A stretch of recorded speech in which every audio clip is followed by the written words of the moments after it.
Buenas tardes, estamos aquí para proyectaros un documental. Bueno, como vosotros sois además la mayoría de ciencias, pues para proyectaros un documental que recoge todos los proyectos de conservación y todas las organizaciones que trabajan en materia de conservación tanto de las plantas como de los animales en la región continental. Es un documental que se grabó hace un año, se grabó para la organización Conservación Internacional y estamos llevando esta gira pues porque queremos daros un poquito a conocer, recordaros la importancia de la biodiversidad de Guinea Ecuatorial, que es uno de los países más ricos en biodiversidad, que se encuentra en la cuenca del Congo, el segundo pulmón del planeta y que, como sabéis, está llevando un desarrollo muy rápido. Entonces, pues bueno, queremos con esto sensibilizaros un poquito de cómo se puede llevar este desarrollo y cómo no, y qué organizaciones están trabajando. Esta gira la estamos haciendo por diversos colegios de Malabo y algunos también en otros sitios de la isla. También se ha llevado a cabo en la región continental. ¿Qué habéis hablado sobre la protección de animales como los primates? Yo quisiera saber por qué se protege a algunos animales y a otros no, si todos tienen el mismo derecho de vivir. Sí, empezaría diciéndote que por causa de la sobreexplotación, porque el ser humano ha extraído más cantidad de algunas especies específicas y como ya se están terminando, por esa razón se les debe proteger. No significa que los demás no sean importantes, pero solo por ese motivo de que lo hemos gastado más de lo normal, debemos empezar a protegerlo para que no se desaparezca. Quiero saber qué mecanismos se adoptan para determinar que un determinado tipo de especie está en proceso de extinción. En el documental han citado varias técnicas. Una es la del censo que hemos visto de primates y elefantes, que os he comentado, que han dicho además que no se puede censar todas las especies de Guinea, pero se pueden censar especies clave, que también viendo cómo están esas especies puedes intuir cómo están otras relacionadas, y ese es un método que las estima de manera muy aproximada. Has visto que han dado cifras, ¿no? 8.000 chimpancés, 3.000 gorilas, 1.000 elefantes.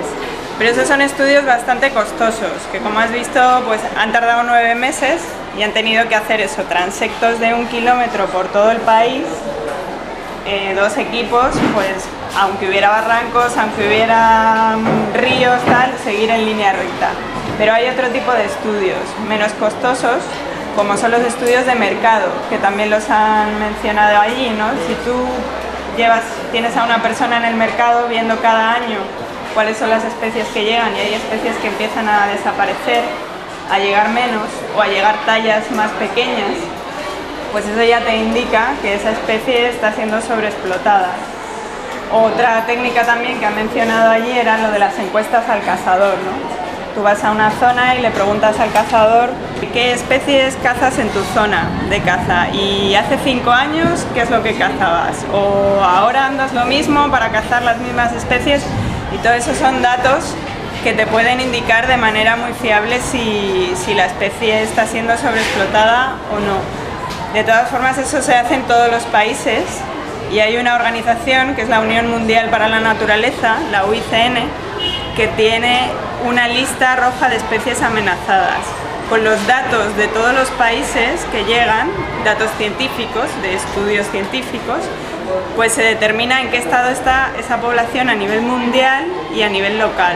Bien, tal como he visto aquí que algunos de los animales que nosotros tenemos aquí cruzan las fronteras, es decir, llegan a Camerún, Gabón. Entonces, si es que nosotros sí que estamos llevando la conservación de los animales aquí y digamos que en Gabón no están llevando la conservación allá, cuando cruzan nuestros animales lo matan ahí.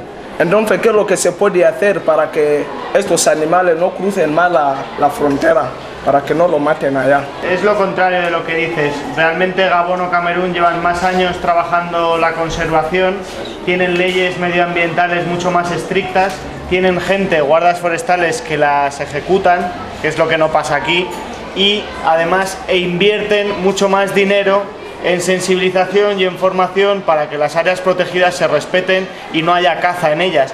Habéis visto en el documental el cazador, ¿no? El que dice me mato tigres, me mato chimpancés, ese está pegado a la frontera de Camerún. Antes normalmente andaba unos kilómetros, pasaba a Camerún, pero empezaron a poner en Camerún guardas forestales que multaban a los cazadores de ahí, incluso les disparaban, ya se volvió muy bestia la cosa, les disparaban si veían que estaban cazando en territorio camerunés. ¿Qué pasa? Que el animal, que no conoce fronteras, si ve año tras año que andando más al norte en Camerún está más tranquilo, puede tener su familia, puede comer, puede beber, puede recorrer camino, y en cambio ve que cuando vuelve le disparan, ve ruidos de motosierras, de constructoras, etcétera, pues dice, me voy para Camerún. Y creo, el dato más o menos, pero es que iba a invertir Gabón este año 50 millones de dólares en materia de conservación en áreas protegidas. Una gran diferencia, ¿no? Entonces es lo que se tiene que empezar a hacer aquí para volver a repoblar los bosques. Otra razón sobre la pregunta que has hecho es la existencia de los convenios internacionales. O sea que existen varios convenios internacionales y los países, al tener una relación con esos convenios, se adhieren a ellos, o sea que se hacen socios de esos convenios. Por ejemplo, tenemos el convenio de conservación de la diversidad biológica.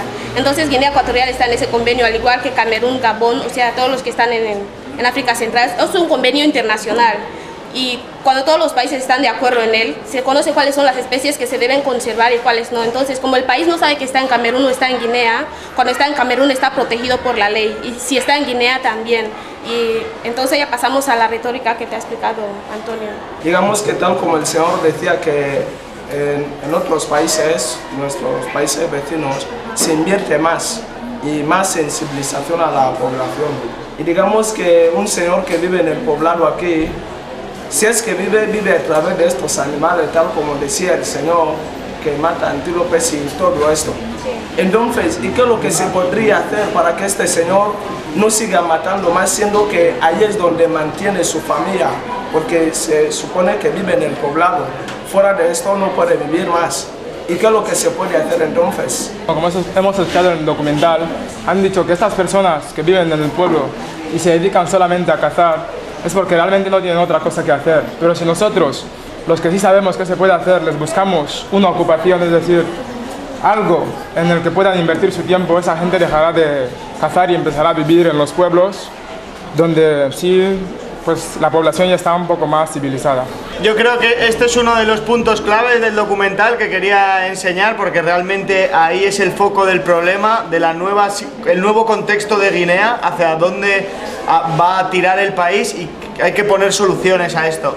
Entonces, cuando os lo enseñamos a vosotros, sabemos que vosotros no tenéis la solución de dar alternativas a la gente del interior, obviamente, pero sí que vosotros tenéis que empezar a conocer ese problema, porque en unos años vosotros trabajaréis, ya sea empresa privada, gobierno, ministerios. Entonces, por un lado, el gobierno ya tiene que empezar a pensar en dar alternativas a esta gente, pero vosotros también tenéis que empezar a pensar, como futuros mayores que vais a ser del país, en cómo solucionar este problema, ¿no? Hay un ejemplo muy claro aquí en Guinea, que ha sido el Parque Nacional de Monte Alero, que, como sabéis, pues funcionó muy bien, ¿no?, cuando estuvo financiado dentro del proyecto COFAC, y allí se le dio trabajo a muchos de los cazadores. Muchos de los cazadores de la zona pasaron a ser parte del personal del parque. Como sabéis, el cazador es la persona que mejor te puede enseñar dónde está el animal, cómo verlo sin que él te vea, huellas, rastros. Entonces son como los guías perfectos para el turista. Y luego también te digo que nosotros, yo trabajando en el Pico Basilé, hemos hecho muchos talleres y con la población para conocer también la opinión de ellos, ¿no? La minoría es el que te dice que, bueno, a él le gusta el bosque y no dejará de cazar porque ya está acostumbrado a ello. Pero es la minoría porque es un trabajo muy duro, físicamente y muy costoso. Y la mayoría te dice que teniendo un trabajo igual de rentable que ese, que lo cambiaría. Y luego, que si encima pueden trabajar como guardas forestales o como guías, que es lo suyo, y a lo mejor tener una zona fuera del parque donde se pueda cazar, pero otra zona donde como empleados sean ellos los encargados de protegerla de la caza, pues que eso les parecería muy bien. Quisiera saber por qué Guinea Ecuatorial alberga la cuarta parte de especies primates. porque debe de ser muy rica también en la biodiversidad de ecosistemas y de plantas. De hecho, no sé si has oído que Monte Alén, bueno, también junto con Monte Cristal en Gabón, es, no sé si el lugar más, ha dicho, más biodiverso de África Central, y ha dicho que es un refugio de la biodiversidad desde el Pleistoceno. O sea que por las características que tiene Guinea Ecuatorial, tanto de vegetación como de orografía también, porque por ejemplo en la isla también, que alberga 7 especies de primates, es una cantidad muy alta para la poca superficie que tiene la isla, pero es que tiene una variedad de ecosistemas y de bosques, con los dos picos que tiene, el de la Caldera de 2000 y pico metros y el pico Basile de 3000. Tú sabes que la vegetación va cambiando según vamos subiendo en la montaña. Entonces, pues cuanto más diversidad de hábitats, más diversidad de plantas y más diversidad de animales podemos tener. Yo creo que lo importante es esta organización, cuando esas organizaciones van a esos poblados, yo quiero saber cómo tratan de convencer a esa población a fin de que puedan conservar sus animales, evitar la excesiva caza y todo eso. ¿Cómo tratan de convencer a esa población? ¿Acepta? ¿Algunos no? ¿Cómo lo llevan? Son charlas parecidas a las que os damos a vosotros, otro enfoque también, porque es gente que conoce mucho el bosque y que realmente la gente discute, y cuando llega al ministerio, llega Indefor ahí, la gente se planta porque es su zona, es su bosque, es su manera de vivir. Pero el discurso, más que en prohibirles nada o en atacarles o en criminalizarles, lo que se les da también es que busquen alternativas, ¿no? Por ejemplo, ganadería, que yo sé que no es cultural de aquí, pero también se puede gestionar, o más agricultura, o como dice, parcelas de bosque en las que se cace y parcelas de bosque que se dejen libres, porque la misma gente del pueblo ve que cada vez se tiene que ir más lejos a cazar. Eso les incomoda un montón, que cada vez hay menos especies que quieren cazar. Entonces, el mensaje normalmente, cómo lo reciben, es bueno, es muy positivo, pero bueno, aún así hay gente que discute, y lo que os he dicho antes, no es sencillo y nadie tiene la solución, es humano, es como una solución mucho más conjunta o global. Lo primero es dar a conocer, o sea, como estamos haciendo aquí nosotros con vosotros, ¿no? Si no se conoce la situación, o sea, si no se conoce, bueno, si no se conocen las especies de animales y plantas que hay, ni el estado en el que están, pues no hay nada que hacer. Pero ya conociendo, o sea, ya haciendo estudios científicos y conociendo qué es lo que pasa y conociendo las actividades que hacen los seres humanos en esas zonas y cómo dependen de ello, pues con toda esa información lo primero es informar a la misma población, ¿no? y explicarles pues que no se trata de prohibir o de eliminar o de no tocar, como decían en el documental, ¿no? Que lo que se pretende es que se siga cazando, pero se siga cazando por un nivel en el que dé tiempo a las especies a volverse a reproducir para no acabar con ellas, para que se puedan seguir disfrutando. A ver, ahora. Es que tanto se ve que se protegen mucho a los animales, a los primates. Yo también veo que la pesca también, hay muchos pescadores que también matan excesivamente. Yo también quiero saber si no se protege a esos peces también, ¿no? Al establecer las áreas protegidas, las zonas continentales también están incluidas en esas áreas protegidas. Entonces, si ahora no aparecen documentales o leyes que los protejan directamente, es porque a lo mejor no se han hecho estudios específicos en comparación con los estudios que se han hecho con los primates o con las plantas, pero sí también están protegidas. Porque, por ejemplo, yo creo que la isla de Annobón es una reserva. Toda la isla, tanto la parte terrestre como la parte marina o oceánica. En el vídeo que hemos estado viendo nos han dicho que el consumo de la carne y el gorila puede dar infecciones a los seres humanos. Vale, no estoy contradiciendo vuestra opinión, pero es que anteriormente nuestros antepasados vivían, o sea, de ese tipo de alimentos, de carne, y no les pasaba absolutamente nada. Ahora, ¿cómo es que nosotros al comer esa carne nos digan que nos puede dar una enfermedad infecciosa? El hecho de que se enfatice más la situación de las enfermedades es por el nivel del consumo que se está haciendo, porque anteriormente no se consumía en tanta cantidad. Y hay enfermedades que se han descubierto sobre esos primates. Por ejemplo, yo tengo el descubrimiento de un virus que se descubrió en 1990, y esto lo publica la revista The Washington Press. Entonces, desde antaño ya existían esas enfermedades, pero que no se notaban tanto como ahora, porque el nivel del consumo anteriormente y el de ahora no era el mismo. El primate es un animal muy parecido al hombre genéticamente, Entonces hay enfermedades que compartimos. Si el animal no estaba enfermo y si ha sido bien cocinado, no te va a transmitir nada, ninguna enfermedad, pero si el animal estaba enfermo y no se ha cocinado bien, te puede transmitir o ha sido manipulado de manera poco higiénica, tal, pues te puede transmitir enfermedades que nosotros compartimos con ellos. Es más difícil compartir enfermedades con un antílope porque esos virus, bacterias, tal, no se desarrollan en nuestro cuerpo, pero de los primates tenemos muchas en común.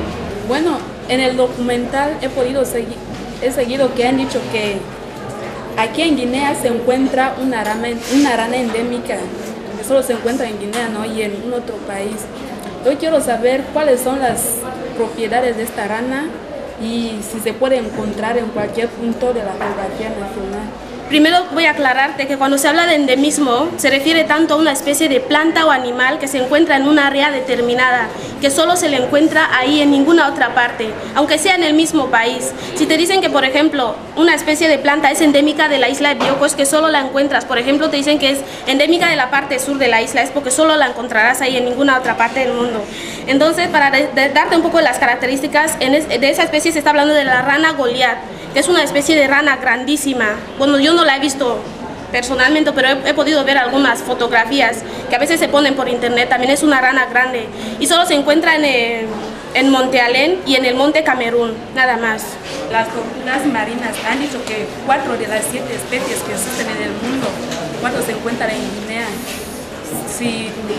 Estas especies se pueden encontrar en cualquier playa de Guinea. Tienen playas específicas que son las cuales ellos utilizan para desovar, porque son las que encuentran más favorables. Para que veáis la importancia y por qué recalcamos tanto la protección de tortugas, es porque, primero, cuando llegan a desovar las tortugas en el nido son como 100 huevos, ¿no? Pues a lo mejor 1 de cada 100 llega a la edad adulta de esos huevos, o sea, poquísimos, ¿no? Porque ya salir por la playa, muchísimos depredadores, luego llegar al mar, ahí también son una cosita así muy pequeña, tienen mucho peligro, ¿no? Pero lo que sí que quería comentar para que veáis la importancia de que lleguen a vuestras playas es que la tortuga cuando nace, si recorre ese trecho de arena y se le permite que recorra ese trecho, va a desaparecer 20 años. Va a cruzar el océano, va a llegar hasta Brasil, hacia Latinoamérica, pero a los 20 años va a volver exactamente a la misma playa a poner los huevos. No se sabe cómo todavía, se cree que es cosas de magnetismo, un sentido que tiene la tortuga, pero a los 20 años llega a la misma playa con una diferencia de 1 kilómetro. O sea que si sois de Isambá, es que va a llegar a Isambá, ahí o allí, pero justo al lado. Con lo cual la importancia de conservar los huevos es mucho peor. Matar huevos hay que dejarles para que lleguen a edad adulta, mucho peor que los adultos, para que vuelvan con las generaciones y con los años. Estas tortugas también, estas especies están en otros países, pero eso es lo que dice, o sea que no son endémicas de Guinea, pero que solamente hay 7 especies de tortugas marinas en todo el mundo y de esas 7 hay 4 que aunque vayan a desovar a otros sitios, vienen a desovar aquí. Y las que vienen a desovar aquí, como te acaba de decir Antonio, solo desovan aquí. Entonces si desaparecen de aquí, esta población, toda esta población local, desaparece, porque no se van a ir a otros sitios. Quería saber si ya habéis encontrado alguna especie que estaba y sobre explotación se ha desaparecido. Quería saber si habéis encontrado alguna especie. En relación a la historia, yo me he enterado que aquí en la isla de Bioko han existido búfalos, pero nosotros no hemos podido verlos. Pero en cuanto a nuestros estudios que estamos realizando, no, la única especie que se piensa o se tiene ese miedo que podría estar en ese estado es el drill que tenemos en la isla de Bioko, en la parte sur. El hipopótamo también ha desaparecido del continente, ya no se encuentra. El búfalo, algún cocodrilo también en la región continental, y no me acuerdo, pero algunas especies que están citadas en científicos de 1900, del principio, vamos, del siglo, que ya no están. Y bueno, él cita de haber visto personalmente una piel y tal, de búfalo aquí en la isla. Hay mucha gente cuando os hablamos que dice lo que Dios ha creado no puede desaparecer, es lo que nos dicen como argumento en contra, y es que mentira realmente, porque ya ha pasado en Europa estamos países llenos de ejemplos de especies que han desaparecido o que los tenemos encerrados para ver que existen, y en África también están pasando, muchísimos países que no han parado y que se han cargado todos los animales o los animales se han ido. Entonces también la importancia de que este momento todavía hay tiempo de reacción, todavía los animales están aquí, cada vez menos, pero todavía están aquí, todavía se puede hacer algo. Con respecto a las plantas medicinales, bueno, como sabemos también hay plantas venenosas. ¿Y cómo podemos diferenciar que esta planta es medicinal y esta es venenosa? ¿Cómo descubrimos que esta planta medicinal puede curar una que otra enfermedad? Lo que hablaba el documental no es de recoger plantas para estudiar cuáles son medicinales y cuáles no, sino que ya las que ya se sabe por tradición que son medicinales, que me imagino que se ha averiguado pues a lo largo de muchas generaciones, ¿no? O sea, es un conocimiento ya de antaño. Entonces el proyecto no era de averiguar, sino de recoger las que ya se sabe por tradición, por cultura de las distintas etnias de aquí de Guinea que son medicinales, clasificarlas y poner toda la información que de ellas se sabe. Ya si en un futuro se hacen proyectos, pues esos proyectos que vengan van a tener una información muy interesante, van a poder ya directamente ir a esas plantas, a lo mejor a investigar. Se ha hablado de 3 áreas, pero solamente han enseñado la de Monte Alén. ¿Y las demás dónde están? Vale, aquí en la isla de Bioko tenemos 2. La Reserva Científica La Caldera de Luba y el Parque Nacional de Pico Basilé. Sí. Y Anobón también forma todo. La isla de Anobón en conjunto también es una reserva. Son en total 13 áreas protegidas, en todo el país. Lo que pasa que realmente en Monte Alén es la única área protegida que se ha gestionado como tal. El resto son áreas protegidas que están en papel. Se han hecho algunos proyectos, como habéis visto, de Indefor, de señalizarlas y de informar a la población pues, de qué es un área protegida, para qué sirve, pero luego tampoco se han hecho mecanismos de gestión como se hizo en el Parque Nacional de Monte Alén, que realmente funcionó muy bien, ¿no? O sea, venían turistas, era autosuficiente, creo que hasta se construyeron 2 colegios con el dinero que se sacaba del parque, los cazadores trabajaban, pero el resto están en el papel. No recuerdo exactamente las 13, pero eso, Luba, Pico Basilé, Anobón, Corisco, Altos d'Ensort, Río Campo, Piedra Veré, Monte Alén, Punta Ilende, Piedra Ansat, Montes Temelón, 11 llevamos. Y por ahí hay alguna más. El principio en el mapa, todas las zonas que se ponían en verde son las áreas protegidas. Vale, ya que estamos hablando de la conservación de la biodiversidad, y se ha dicho en el documental que conservación no significa no tocar. Entonces yo quiero saber si hay un momento justo, por ejemplo en el caso de las tortugas marinas, si hay un tiempo justo en el que ya se puede matar las tortugas marinas. Se ha llegado a un nivel crítico tal que no hay época. O sea, lo que se quiere es con las otras tratar de respetar o su época de cría o respetar una zona donde se puedan reproducir para que no sea una prohibición total. Pero ahora mismo digamos que tendríamos que esperar unos cuantos años respetando realmente que no se cacen las tortugas para que esas poblaciones se recuperen, y entonces a lo mejor pues dentro de 10 años ya están bien y ya se puede comer tortugas de manera limitada, respetando pues algunas zonas o algunos tiempos.